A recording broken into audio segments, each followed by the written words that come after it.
Our guest tonight is a dedicated environmental activist passionately advocating for sustainable practices and climate action. She has a deep commitment to preserving natural ecosystems and has worked tirelessly to promote policies that combat pollution, protect wildlife, and encourage green energy solutions. Through grassroots organizing, public speaking, and policy initiatives, she has inspired communities to take meaningful steps toward a healthier planet. Her work continues to drive awareness and change, making a lasting impact in the fight for environmental justice. Please help me welcome Barbara Rivines. Nice to meet you, Barbara. Well, hello. Welcome. It's very nice to be here, and what nice things you've just said. Well, it's Women's History Month, and so you are one of the people we want to focus on as having such an impact in our community, so thank you for your service. Well, thank you. So we had a little bit of time before the program to talk, but it sounds to me like you have been involved in environmental justice from the time you were much younger. Is that true? Can you tell me how you got started? That's absolutely true.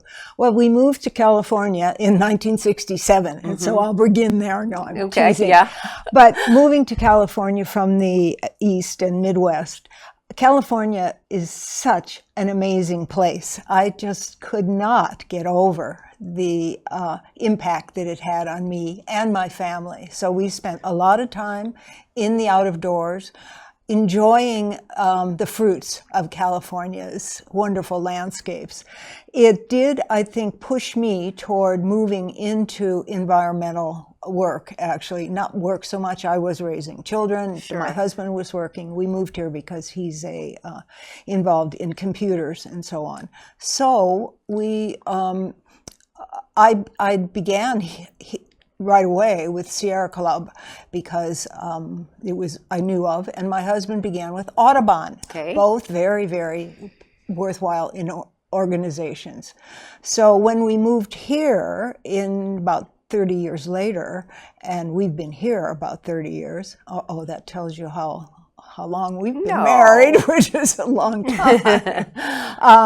But I immediately gravitated toward that. And there is such a wealth of wonderful, wonderful organizations here that I could get involved with like-minded people.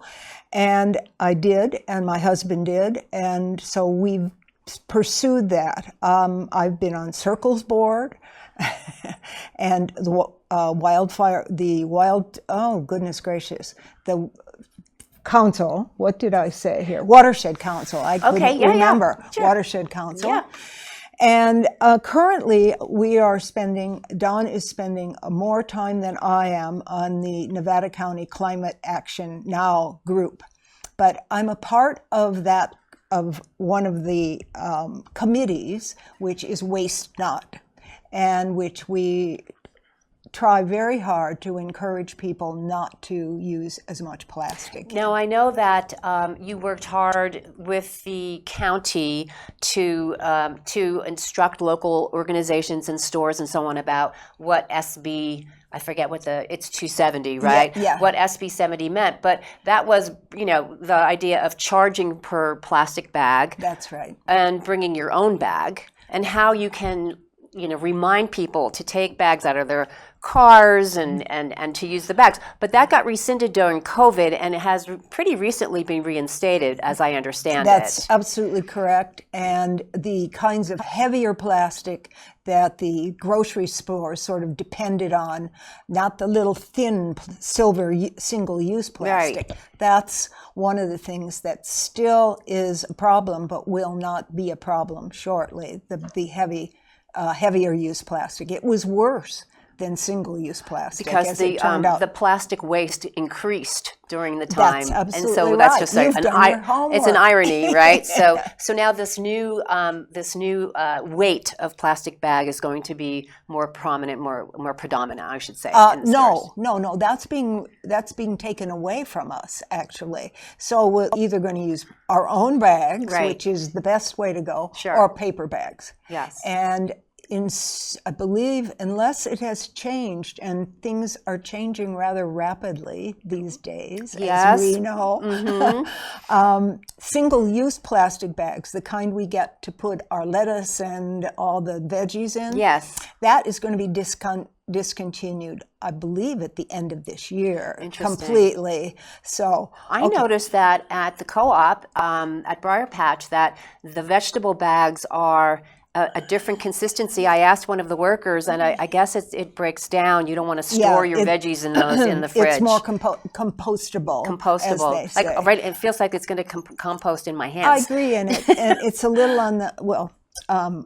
it's something that I hadn't seen before. I saw it also at Briar Patch. Yeah. But it's very important to bring your own bags, and they have a wonderful sign, and that's what we were trying to get across to our local grocery stores, that it would be wonderful if they had a reminder sign. Promote it. You know, and move it so that when people were close to their cars, we could go ahead. Because how many times have I walked into the store and said, "Oh, exactly right. I got to run to my car." So well, or you can also the alternatives are, of course, that you could put all of your groceries, if it's not too much, you could put them back in the cart. And there are times where I kind of throw it in my purse. You can tell how big my purse is, right? So there's lots of ways. I mean, there are ways that we can move around this, I think, comfortably. In addition to this plastic bag initiative, Waste Not, Bring Your Own Bag, BYO Bag, I think it's called, BYO Bag You've done your homework. Campaign.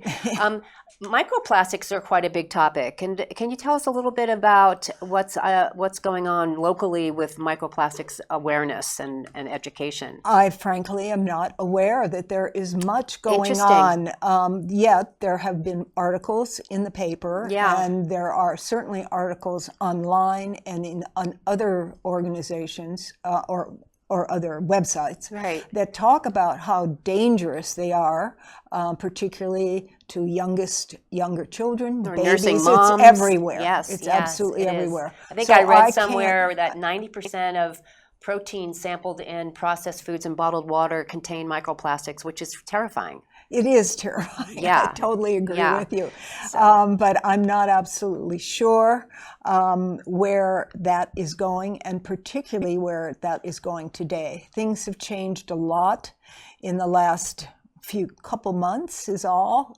Right. And there are just so many things. I worry, yes, microplastics is something we definitely need to worry about personally and need to find out as much as we can and do it for our own sakes very much, aside from around the rest of us. However, other things, they're changing things in our forestry practices and so on. We are probably going to lose more trees than we had. And trees are something we need to protect us against this word called climate change, which is something that seems to be absent from much thinking these days. Everyone is so worried about that. And there are so many things that we are concerned about. If you were to give our viewers two little tips about what they can do in their personal lives to make an impact on the environment, what would you suggest that they do? Well, I would say simple. Bring your own bag. Bring your own bag. And I always congratulate people when I'm in line with them and they have got their bags with them. But on a higher level, there are things one can do around their homes. Actually, you can, you can change some of the amount of air that leaves your house so that you don't use quite so much heating. You can try, and if you're considering buying a car, you could consider an electric car.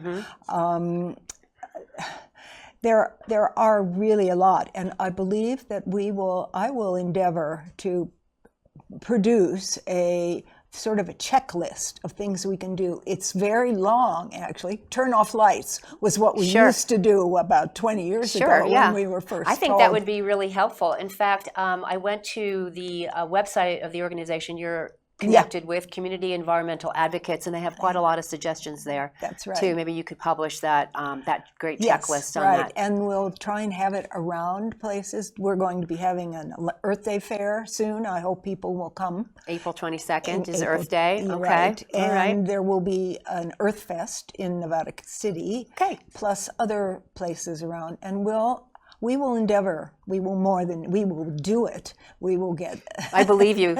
I believe you, Barbara. Well, let us know when you have more details about the fest, Earth Day Okay. fest in February, in April, and we'll be happy to let our viewers know about that. It was a pleasure to meet you. Thank you so much. It was a pleasure. Thank to you for meet all and your to work. be here. Thank you. Wonderful to have you. Yeah.